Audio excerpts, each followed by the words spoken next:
Senator, thanks for being with us. You are barnstorming and racing across the state over and back again. What do you think so far? Well, Greg, it is great to be with you. Thank you for having me back. I'm tremendously encouraged. We are in the midst of a bus tour across the state, traveling to every region of the state, and working to earn the support of Hoosiers across the state. And I've been very encouraged by the support, the enthusiasm. The entire country is really looking to Indiana right now, and Indiana is in a position to make a decision not just for the state, but for the Republican Party and for the nation. And I could not be more gratified that it will be the Midwestern good judgment and common sense of this state that will choose which path we're going to go down, whether we go down a path of a campaign based on yelling and screaming and cursing and insults and anger and hatred, or whether we continue to unify behind a positive, optimistic, forward-looking campaign, a conservative campaign based on real policy solutions to bring jobs back to America, to bring manufacturing jobs back to Indiana, to raise wages for working men and women.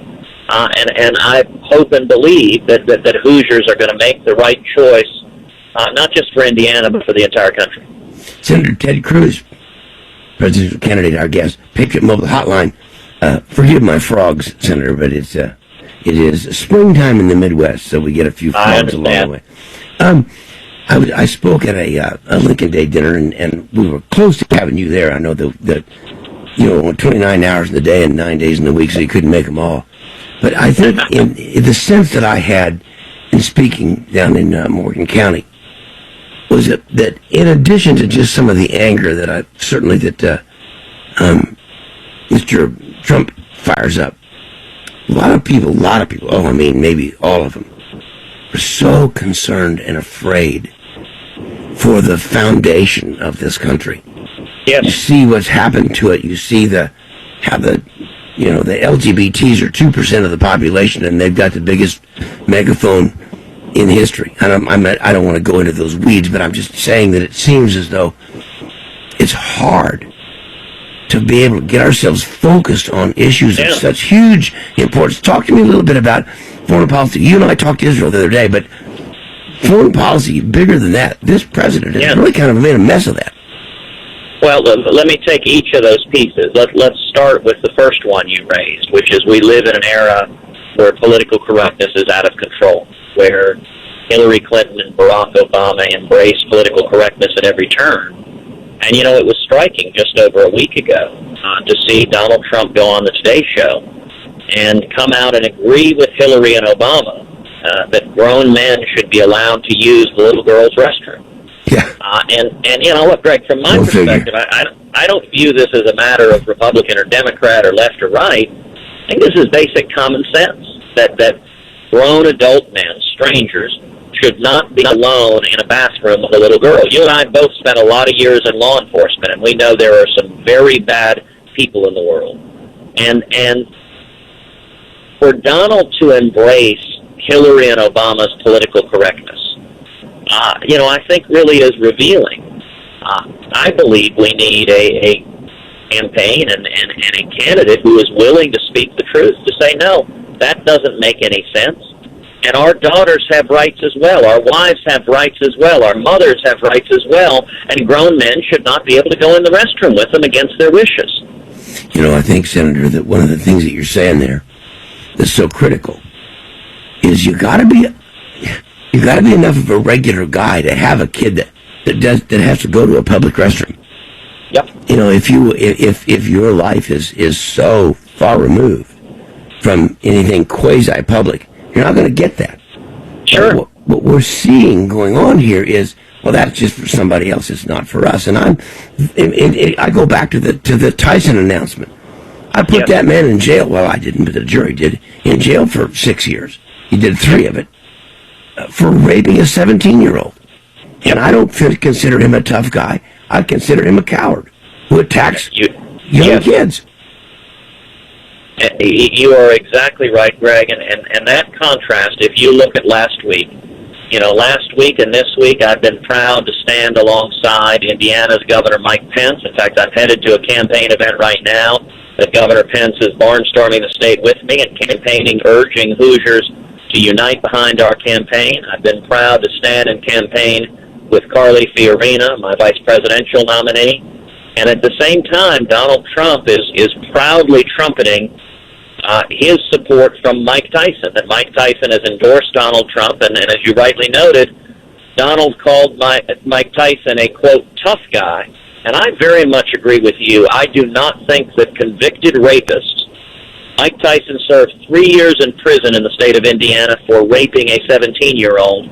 I don't think a convicted rapist is tough. I think rapists are weaklings and bullies and cowards.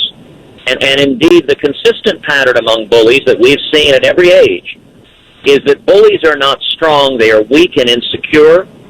And it really draws a contrast that Trump is proud to stand with a convicted rapist. I'm proud to stand with Mike Pence and Carly Fiorina, and I think that provides a really striking contrast for the people of Indiana. Senator Cruz, the thing that I said the other day in my open, after this unfortunate Tyson thing came up, and forgive my frog, but I'm still getting there. Sure. It's a matter of judgment and thinking one's way through things. Remember Love Story back when what's her face said love means never having to say you're sorry. One of the stupidest things ever said in the English language. Love means saying you're sorry constantly. But when I see those things take place, what happens? And if I get a chance to interview him, and I would love to do so, I'll be respectful to him. I want to say, is it ready, fire, aim? What do you think first if you're speaking to Vladimir Putin or that crazy little squirt box in North Korea? I want to know that I can trust that you're going to have your head screwed onto the front. Exactly. Well, and you asked about foreign policy a minute ago. If you look at Donald's foreign policy, it is hopelessly weak and isolationist. Donald called for America withdrawing from NATO. He did that the day before the Brussels terror attack. Of course, NATO is headquartered in Brussels. If we actually did what Donald has advocated, it would hand Putin a massive victory. Russia has been pushing for the dissolution of NATO for decades. It would hand ISIS a massive victory. ISIS would literally be dancing in the streets, celebrating that they had beaten America, and America has withdrawn from Europe and abandoned our allies. And it's actually part and parcel with Donald Trump's view. He said if he were president, he'd be neutral between Israel and the Palestinians. I will not be neutral as president. I believe America needs to stand unapologetically with Israel. And one other foreign policy area, Donald Trump agrees with Hillary Clinton. Both Donald and Hillary Clinton have said they would keep in place Obama's Iranian nuclear deal. I think that is profoundly foolish and dangerous. As president, I'm going to rip the Iranian nuclear deal to shreds on day one in office.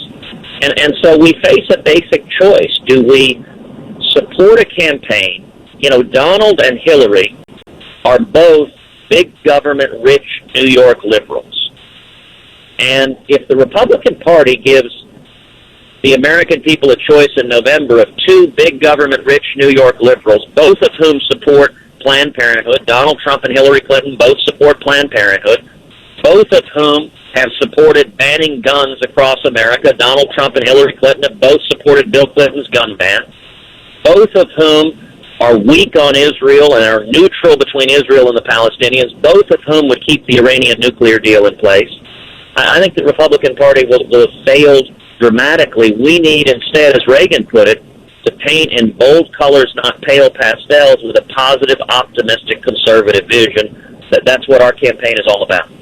This party is not just at a crossroads. I think it's at an existential cliff at this point, and I'm terrified for it, Senator. I really am.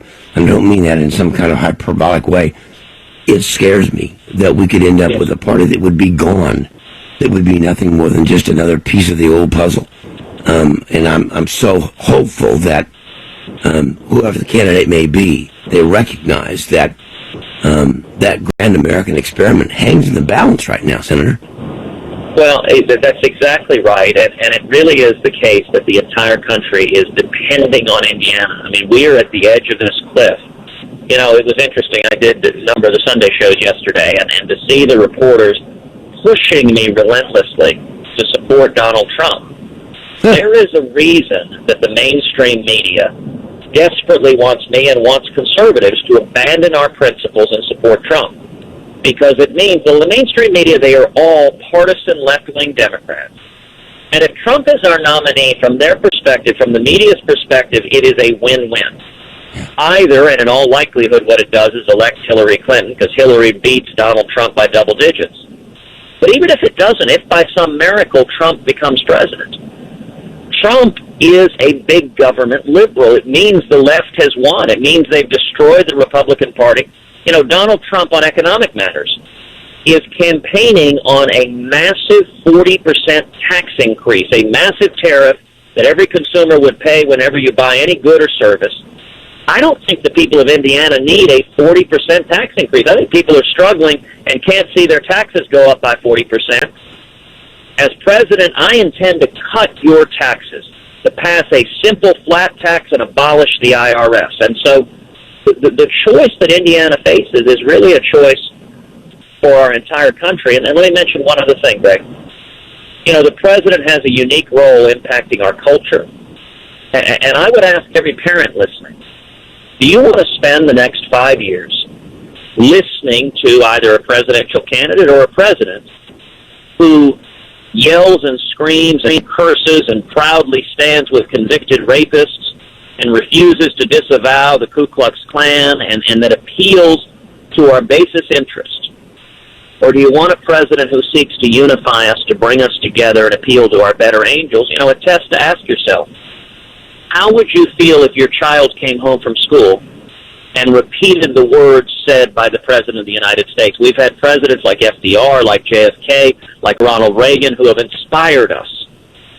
And would you be embarrassed if your child repeated the words of the President? If the answer is yes, then I ask the people of Indiana to use your good judgment to step into the role that Indiana has been given to pull this country back from the cliff and instead stand with Mike Pence, stand with Carly Fiorina, stand with me, stand with common sense conservatives to get back to the values that built our great nation. Three quick things and a question to finish with. Number one, I'm a huge Carly fan. I'm so happy that she's in your camp because I think she's one of the finest women out there, and my wife she's phenomenal. Is the first vote for that. Secondly, what do you think? What happens in Indiana? If you don't win this thing, are you done, or are you going to stay put? We are going the distance, and regardless, nobody is getting to 1237. Nobody is going to get a majority. I believe we're headed to a contested convention. And at a contested convention, the test is what it has always been. The only way to become the Republican nominee is to earn the support of a majority of the delegates elected by the people. Donald Trump can't do that. I believe we will. The reason Donald and his media acolytes are so desperate to say the race is over is because he knows he can't get a support of the majority. And if you can't earn a majority, it means you can't unite the Republican Party, which means you'd be a terrible general election candidate. But that being said, Greg, I don't want to understate it. Indiana is a critically important state. And let me take a moment to speak to folks who are your listeners who may be thinking about supporting John Kasich. John Kasich is a good and honorable man. John Kasich has also made the decision to pull out of Indiana. He is not competing here. He has no chance of winning here.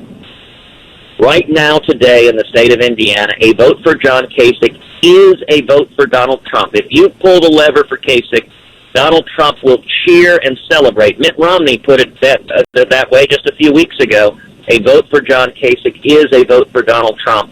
And so the people of Indiana, Hoosiers, have a simple choice. The only campaign that can beat Donald Trump is our campaign.